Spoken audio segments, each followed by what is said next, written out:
Okay, today we're going to apply the factor remainder theorems to factor polynomials and find all zeros.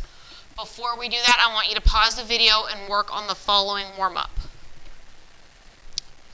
Okay, number one, we're going to divide using long division. So we're going to have x plus 5 goes into x squared minus 7x minus 12. We're going to think to ourselves x squared divided by x is just x. We're going to multiply back and get x squared plus 5x. Then we're going to subtract. When we subtract, the x squareds cancel, and negative 7x minus 5x becomes negative 12x. We're going to bring down the negative 12. Now we're going to think to ourselves, negative 12x divided by x, well, that would be negative 12. We're going to multiply back. Negative 12 times x is negative 12x minus 60. We're going to subtract again. Now the 12x cancel, and this becomes 48. That gives me a remainder of 48 divided by x plus 5. So there's the answer to number one. Number two is asking us to use synthetic division. If we're dividing by x plus 2, that means k is negative 2. So we're going to have negative 2 outside the box, and inside the box we're going to have 2x cubed plus 6x squared plus 0x and negative 9. Don't forget the 0 because we have no x terms. We drop the first one down, multiply across, add down, multiply across, add down, multiply across, add down. Now 2, 2, negative 4, negative 1 is not your answer. This started 2x cubed, drop a power. That means this 2 is the coefficient for 2x squared. 2x minus 4, and the last one is always our remainder. And we could have written that as minus 1 over x plus 2. It's up to you. All right, number 3, find the zeros of each function. Well, what I'm going to do is I'm just going to set f of x equal to 0 and solve. Number 3 factors to 2x minus 1, x plus 2. That gives us solutions of x equals 1/2 and negative 2. Number 4 factors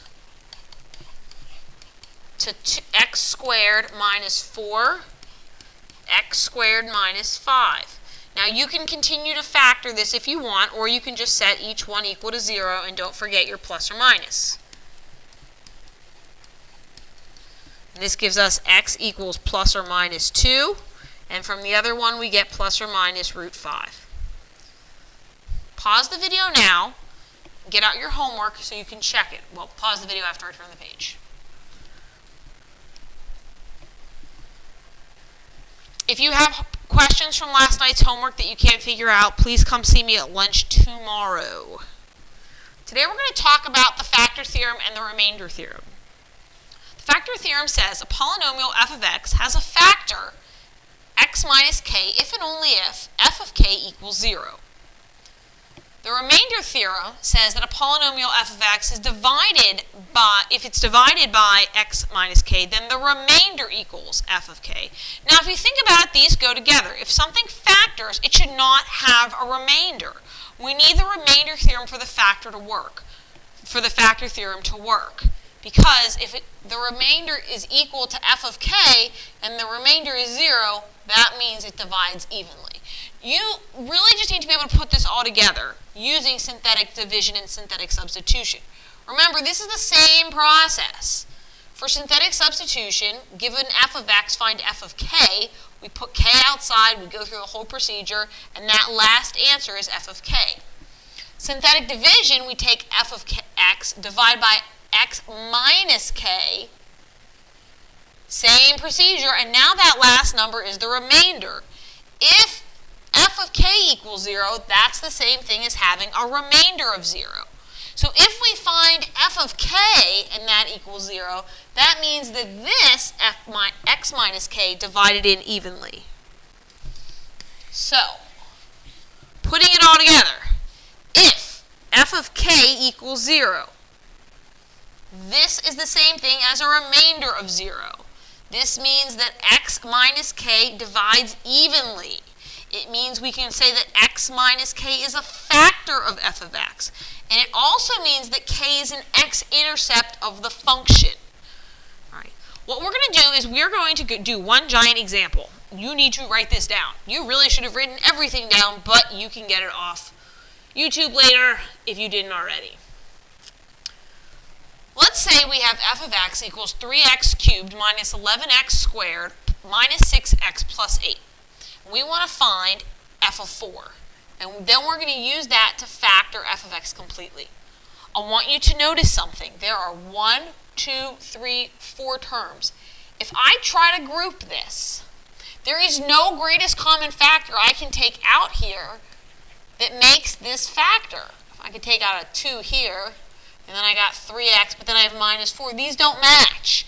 This does not group. So I have 4 terms here, and it does not group. But I can still factor it. Watch what happens when we do the first part of the question, finding f of 4. I'm going to use synthetic substitution. So I have 3, negative 11, negative 6, and 8.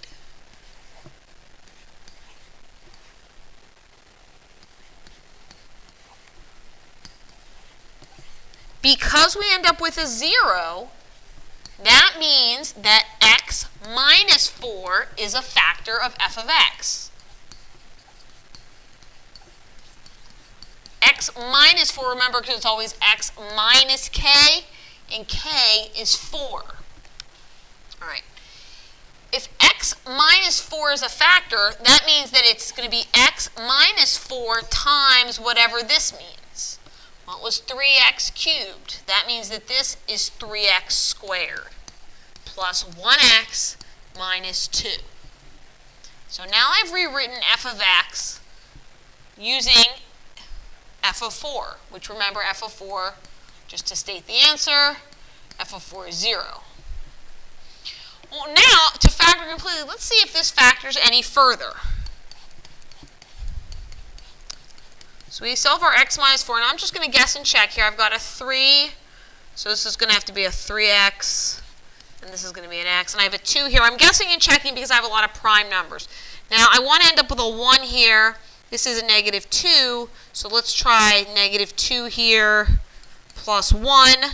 When I check that, I would get minus 2x plus 3x, which would give me 1x. So the factored form of f of x is going to be x minus 4 times 3x minus 2 times x plus 1. I want you to realize I did not factor by grouping. I used the fact that f of 4 equals 0 to get the factor x minus 4.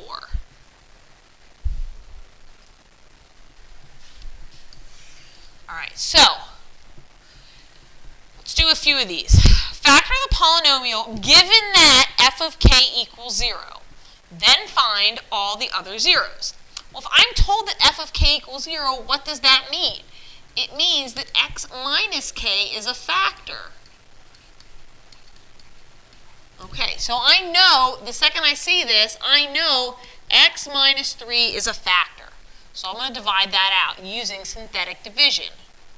So I have 1, 2, negative 9, negative 18. Now I'm going to go through my synthetic division. And sure enough, I get 0. I'm supposed to get 0 because I'm told it's 0. So now I still have my x minus 3. That comes from right here. Now 156 is 1x squared plus 5x plus 6. This is all f of x. 1x squared plus 5x plus 6, that's easy to factor.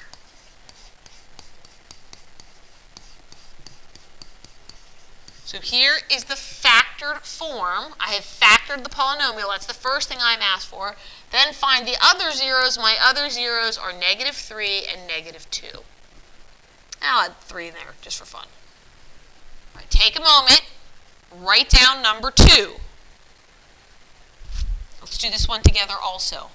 I'm told k equals negative 4 is a factor. That means, is a 0. That means x plus 4 divides evenly. So we're going to have 1, 1, negative 10, and 8.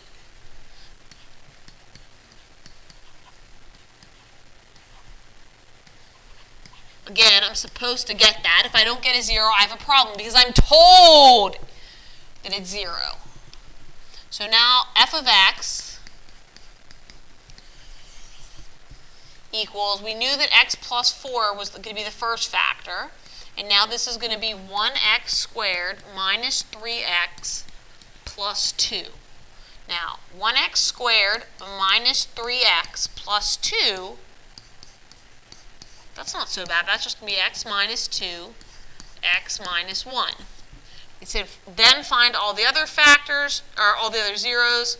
Well, I was given the 0 of negative 4. I also have 1 at 2 and 1.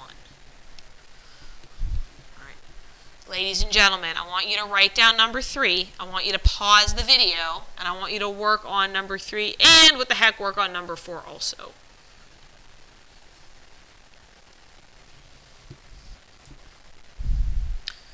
Okay, here are the answers for number 3 and number 4. I want you to notice that the directions were a little different. Number 3 asked to factor the polynomial, given that f of 5 is 0. So I know that my first factor will be x minus 5. When I use synthetic division, I knew that my second factor was going to be 1x squared plus 3x minus 4, and that factored to x minus 1 and x plus 4. This is my final answer. It said to factor. It did not say find the zeros. But number 4 said find the other zeros. So again, I use synthetic division, and I get down to 1x squared minus 9x plus 14. Well, that factors to x minus 7, x minus 2. So my other two zeros are going to be 7 and 2. I want you to get out tonight's homework, and please get started. I'm going to put the answers up so you can pause the video and check your answers while you work.